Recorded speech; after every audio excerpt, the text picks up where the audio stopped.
Hi everyone, in this video we're going to talk about how do nucleic acids store information.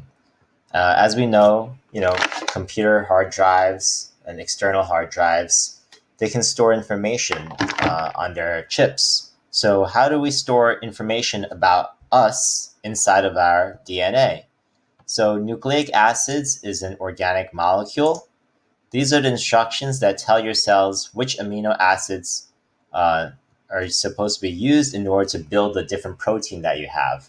As we discussed in the last video, some protein, it can become hard like your fingernail. Some other protein can be soft like your hair, right? So how come you don't grow fingernails on your head? It's because you use different DNA. The the cells on your head, they use different parts of the DNA so that you can grow hair, right? Hair protein. And then the cells in your finger, they use different other parts of the DNA in order to grow fingernail protein. Okay, nucleic acids require both phosphate and nitrogen, and we're going to understand that when we look at the picture. Uh, There's two kinds of nucleic acids, RNA and DNA.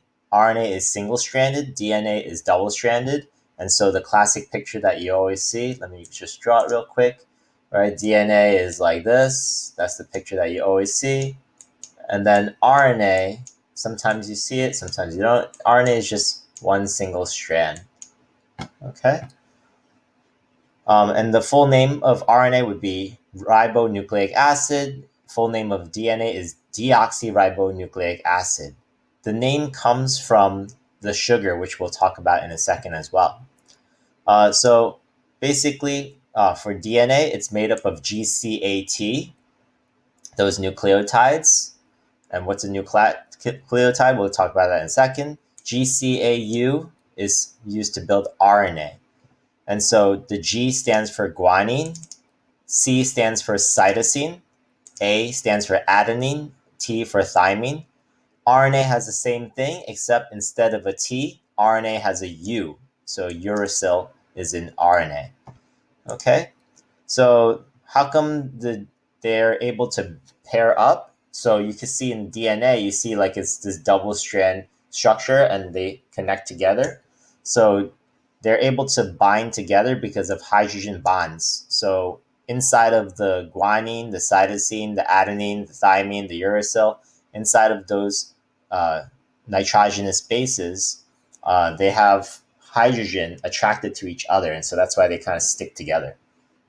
Okay, so let's go over the actual structure by looking at the picture. So we said that nucleic acids are made of nucleotides.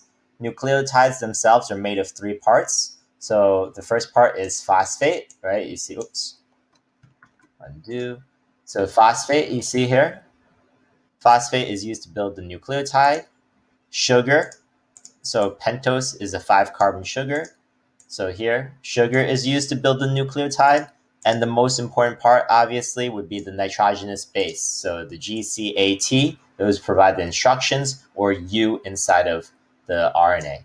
So these three together, phosphate, sugar, nitrogenous base, they build the nucleotide.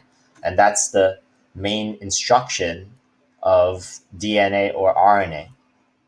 That's why we said before, phosphate and nitrogen are needed, because that's what this molecule is made of.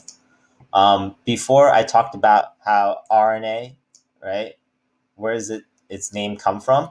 So ribose sugar is just the name of its sugar, and that's why it's called ribonucleic acid. Whereas DNA is made of something called a deoxyribose sugar. So in DNA, this is a deoxyribose sugar, and that's where the DNA name comes from. Okay. So in summary, here's the hydrogen bond, right? So here we see T matches to A, and the reason T knows to match to A is because of their structure. And so why does T have to match to A? Let's look over here. Guanine and adenine are the same size, so they're both double ring structures. And you can see here A is 2 rings. Here the G, guanine, is 2 rings.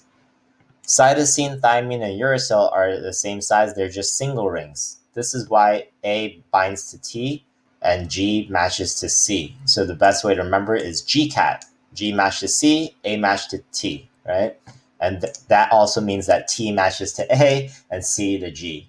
And then for RNA, instead of the T being there, it would be a U instead for RNA, right? So the question you might have is like, well, if guanine G is 2 rings, how come G matches to C? How come G doesn't match to like T or something like that?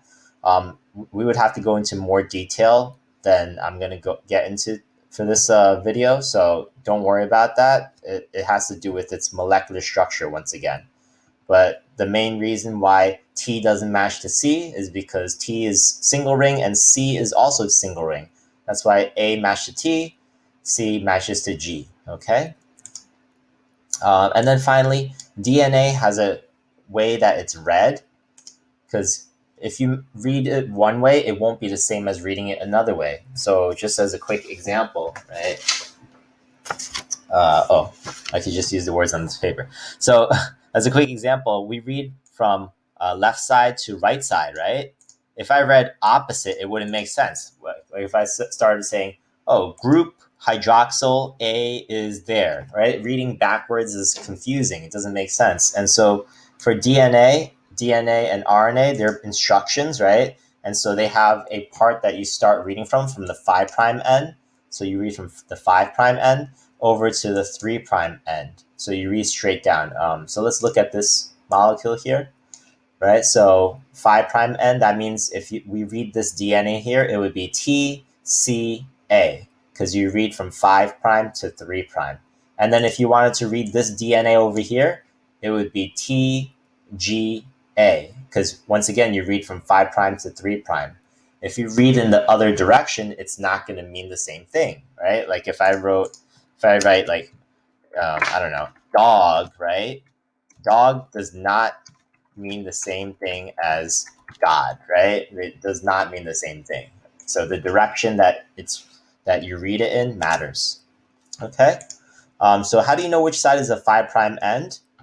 So the molecule phosphate starts off the 5' end, and the 3' end is based on the hydroxyl group. Hydroxyl just means OH group.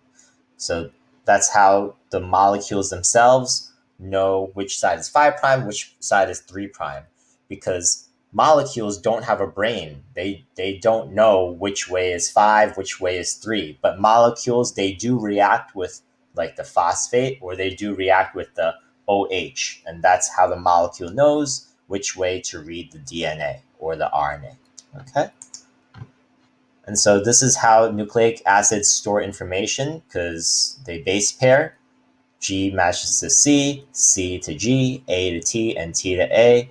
And then they also have a certain direction that it's read in. And so that's how instructions get passed on. And that's why you might look similar to some of your relatives or some of your great grandparents that you've never met before.